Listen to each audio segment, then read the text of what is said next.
ಸಾವಿರ ನದಿಗಳು ಸೇರಿದರೇನು ಸಾಗರಕ್ಕೆ ಸಮನಾಗುವುದೇನು?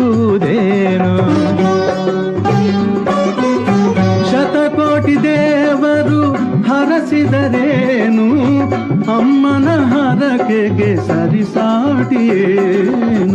ತಾಯಿಗೆ ಆನಂದ ತಂದರೆ ಸಾಕು, ಬೇರೆ ಪೂಜೆ ಏತಕ್ಕೆ ಬೇಕು?